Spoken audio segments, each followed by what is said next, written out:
Hey, hey everyone. It's Naomi Wolf of Daily Cloud, and I'm really honored to be here with Representative Tim Baxter of New Hampshire. Welcome, Representative Baxter. Thanks for having me today. Thanks for being here. And Representative Baxter is a state representative, a small business owner, and he also runs a nonprofit called Second Chances, which is aimed at supporting people struggling with addiction. Is that correct? Did I get that right? That is, yeah. Well, it's wonderful to have you. So specifically, we reached out to you because one of your colleagues said there's some exciting developments in the fight for liberty in the state of New Hampshire. Please tell us about it. Yeah, so I introduced legislation, an amendment to fight back against vaccine passports here in New Hampshire. And I'm sure a lot of your listeners know vaccine passports, they could discriminate against people flying, traveling, trying to get a job or to keep their job, or even something as simple as going to the supermarket. And I think most people recognize that it's very, very radical. Seniors in particular, could be discriminated against because they might not have a smartphone to be able to show a vaccine passport. And it's ironic. We see so many people that are upset about implementing something like voter ID because it could discriminate against marginalized groups. Well, imagine what a vaccine passport would do to those same groups. So we really have a decision as a society. Are we going to be a society that segregates people into groups, and one group then discriminates against the other group because they make different medical choices? That's not right. So we're trying to stop that. So my legislation, it's actually been watered up in committee. Usually, yeah, think about that. Usually things get watered down. I put forward legislation because we were worried that if we had a complete ban on vaccine passports with all private businesses, it wouldn't pass. As myself and some other representatives, as we started talking to some of the Republican members on the committee, we found a really good response. So we decided that we could potentially have the votes to just go forward with a complete ban. And there's going to be a vote on that Tuesday in committee. Wow. And we're cautiously optimistic that we'll get this out of committee and that we could potentially get it passed on the floor, and then it would go to the Senate and potentially the governor. So we're keeping our fingers crossed, but things are looking not bad right now. That is amazing. And was there something that led you personally? Here at Daily Cloud, we're all about helping people understand that they can make a difference and that they can move the dial, and that the personal is political, the political is personal. Is there something that made you personally think this is something I want to show leadership on? This is something I want to, you're taking a risk, in a way, because initially these were difficult bills to pass. So what made you think this is so important? Yeah, it's a great question. I think just how important this issue is. I think it's okay if people want to take the vaccine, that's their choice. But, don't think for a second that this won't be expanded and abused and then exploited by politicians in the future. And what we're potentially talking about is a medical caste system. Right. So, especially New Hampshire, which is the live free or die state, this is the last place that we should be implementing something like this. So I just felt so much urgency to fight back against this.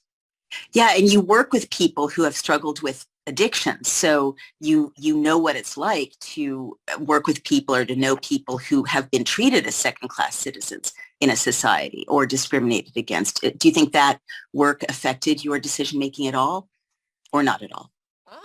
Maybe subconsciously. No one's mentioned that to me before. So it's a good point. But really, I ran for office.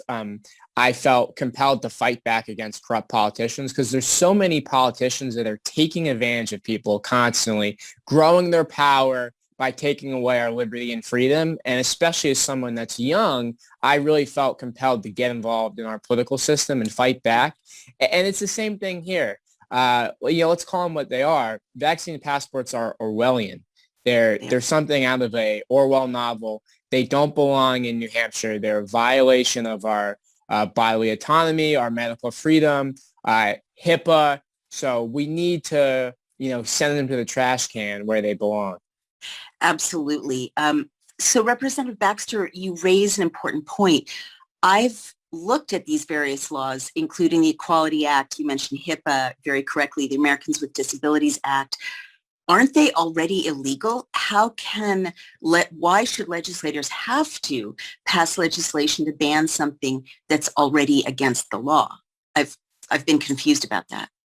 Yeah, that's a good question. And some people on the left, I've kind of seen this from newspapers, like they said, Representative Baxter's introducing this legislation, even though there's no effort to implement vaccine passports. They try to spin it like this is sort of a PR stunt and there's nothing substantive here.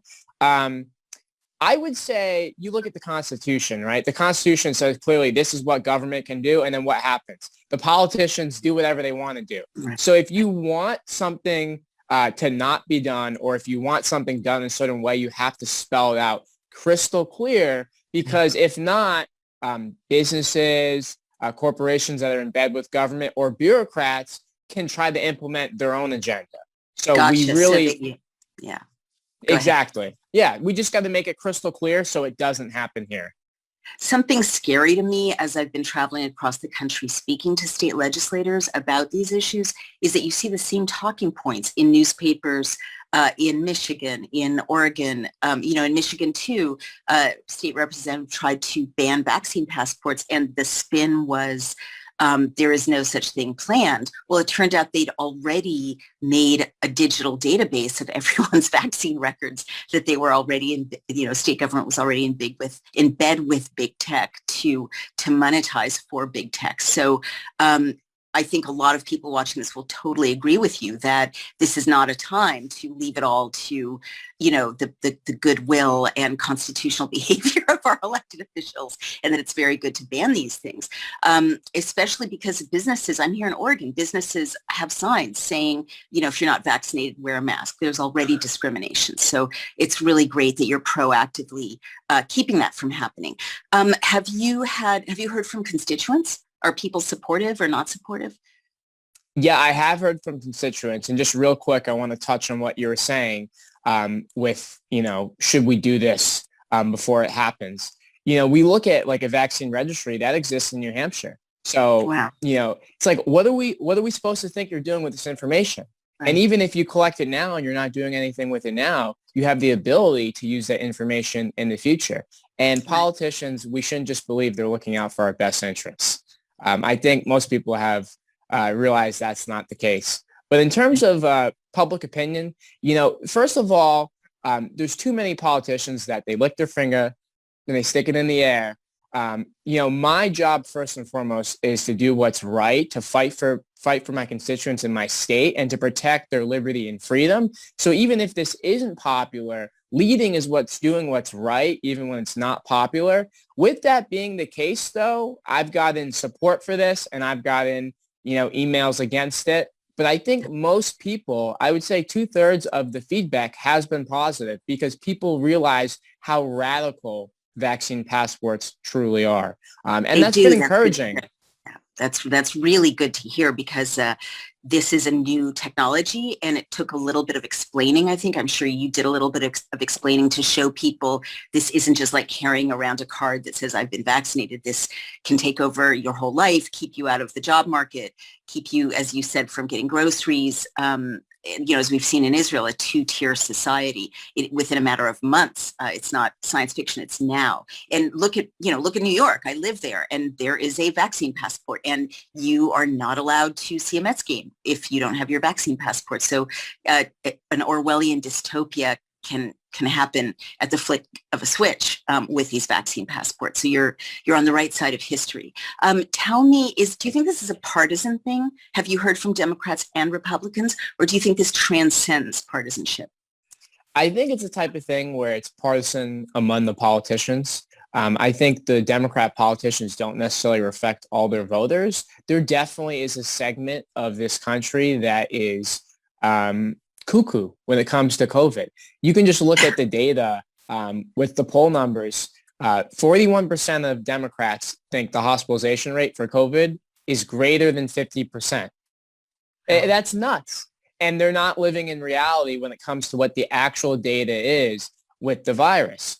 You do see that with some voters. And, it's ironic that the people in the media that say this is a non-issue, well, a lot of people are really worried about it. So I don't think they think it's a non-issue. Right. Right. But even, I would say 75% of people, the vast majority of independents and some Democrats recognize that we shouldn't be discriminating in this way. Even if they think that people should get the vaccine, they don't want to force it on everyone.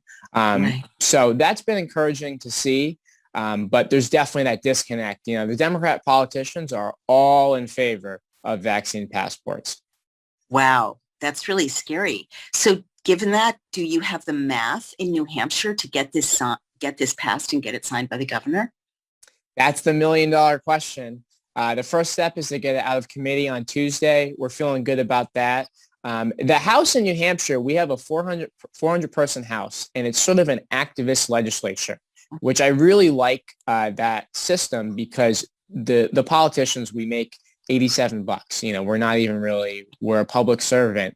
And because of that, you get less corruption than most state legislatures, and you get a more diverse set of ideologies, even among both parties. So the question is, there are some, I've heard from one or two Republicans that have said we should just mandate vaccines on everyone, which is horrible. Wow. So jeez, that's full-on Nazi stuff. I can say it, I'm Jewish, but wow, it's terrible. I mention that because the point is that we have about 213, I believe, of the 400 are Republicans, and there is a diversity of opinion. We've got a solid 100-person block that is rock solid liberty and freedom, but the rest of that group, will we have some people splinter off? It's going to be very neck and neck, and we're not sure right now. So we're just trying to make our case. The big thing is over 1,000 people have signed a petition to stop vaccine passports in New Hampshire. And they're saying essentially what we've been saying. We're sick and tired of politicians telling us which of our rights we're going to be allowed to keep. And we need to fight back against that. And the point of the petition is when we get supporters in some of these representatives that are wiffle-waffly in their district, they then know, hey, if you don't support our medical freedom, you might not return to Concord after the next election. So that is so important. And I just want to chime in there because this is part of our mission to tell people who are watching, it doesn't take millions of people to raise their voices to make a difference. If you sign a petition like Representative Baxter's, or we have a form on Daily Clout, we can add it to your bill on our national platform. If you want us to showcase your bill, it's up to you. People that'd can be add fantastic. their names there. People can add their names there. And then what that does is Democrats, I'm going to say this, I'm a Democrat, but in this case, they're on the wrong side of history. They can see that their own constituents, people in their own district are signing this, and that really moves the dial. As Representative Baxter said, it can take 50 names or 100 names for people to say, wow, my constituents really care about this. So it's worth it. Every one of those emails, every one of those phone calls, every petition that you sign that goes to the representatives, right, is worth it. Wouldn't you agree, Representative Baxter? Absolutely. Fear is the greatest motivator in politics. And a lot of it, so when we testify in committee, a lot of these big associations, nurses, corporations, the municipal association, they all came out against my legislation. So the representatives are thinking, oh, all these groups are against it. All these people, I don't want to make these enemies. I don't want to vote against it. So even if they're more neutral, or even if they do think vaccine passports are a bad idea, they think, well, this isn't being implemented the right way, or the experts haven't looked at it enough, or such and such. So getting that grassroots support reminds them, oh, wait, this is something that if I don't vote for this, I'm going to be in trouble. So I can stop listening to the lobbyists over here, and I actually have to listen to the people. Yeah, very important. So Representative Baxter, nurses came out in favor of vaccine passports? Oh, yeah, there's different associations, so I forget the specific ones, but there's 5 or 10 different medical groups that all came, their lobbyists or the leader for the association came and testified against the legislation. Hospice was another one. They were Really? all, yes. Yep. I think hospice, there might have been a senior That's citizen, shocking. like, yeah, all these big groups came out against it. People were worried about UNH because UNH is trying to mandate that you have to have your vaccine to go to graduation and then potentially Terrible. to Oh, enroll. terrible. Yeah, absolutely To go to terrible. graduation, that is the worst thing I've ever heard. Isn't UNH a state school or doesn't it get state funding? It is, yeah, it gets state funding. Yeah, the legislature funds UNH. Oh, And to me, that's, if you're and going to they're discriminating. that's what they want to do. Absolutely. And we need to stop that. That Um, is against every law. That's against Title IX, Title VII. That's shock. I'm truly shocked to hear that. Wow, things are really bad in New but Hampshire. I mean, they're bad in every state, but go ahead, I'm listening. but you know what's even worse than that, and that is really bad, is they're trying to mandate in some cases, or they're trying to use social pressure to force kids to get vaccinated. So you'll I've have, seen say, this nationally, but in New Hampshire, this is happening. yeah, I've heard of stories of people I know where they have a 12-year-old daughter, and the daughter comes home and says, Dad, I want to get vaccinated. So-and-so, my friends are getting vaccinated. I won't be able to go to a sleepover at their house. Oh, My teacher is God. telling me I should get vaccinated. Dad, the No. vaccine clinic is next week. And so Oh, they're using kids, they're pressuring kids. And sometimes it's just organic because that's the culture that right, we've built in right, society. And so we need to get back to the point where we're saying, look, it's none of your business right. if I'm vaccinated or not. And these vaccine passports have to go. And so representatives have to lead on this and set the example. And that's what we're trying to do. Wow. I mean, I was shocked to hear the CDC director say kids should ask to be vaccinated. She said that, and she's a mom. I mean, this is evil. We're going to look back on this time as pure evil, the coercion. And yeah, if you're 12, the social coercion of your teacher saying this should happen, or if you're 19 or 20 and you can't go to your graduation next year unless you're vaccinated, these are terrible things to be doing to our young people. I'm so glad you're standing up against it. So how can people, well, quick question before I go to that. It's none of my business how old you are, but some people watching might say, this is a younger person. If you are indeed a younger person, what was it that led you to, want to run? Was it hard to run? And is age any barrier or an advantage in legislating well? Yeah, it's a great question. So I'm 23. So I am pretty young. When I look 5 years older with the beard. I look, 16 or 18 without the beard. But as I mentioned before, I got involved because I was sick of so many politicians, corrupt politicians taking advantage of people. That's all too often what politics is. And especially as someone that's young, I wanted to fight back against corrupt politicians and represent my constituents. So I just decided to run. I worked hard. I knocked 4,000 doors. I got out there. I told people, this is who I am. This is what I believe in. This is what I will fight for. And the people were lucky, or the people were gracious enough to give me an opportunity to represent them. So I love what I do. I'm having a blast. And I'm just going to keep fighting for people. That's amazing. Was it really hard to run? Like, how does someone listening to this who, well, I guess New Hampshire's different, but can other young people in New Hampshire run like you did? How would they figure out how? Is it easy? Is it a Yeah. mystery? You have to go through the process of learning. So I took a lot of different classes. There's different groups out there. The Leadership Institute, which is nonpartisan. Most Huh. of the people that take their classes are conservative, but you can be liberal, independent. They have really good courses on Oh, that's a great everything you would need resource. to know. Oh, that's It's a great, yeah, that's a great resource.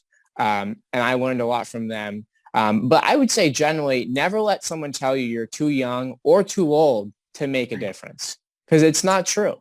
Yeah.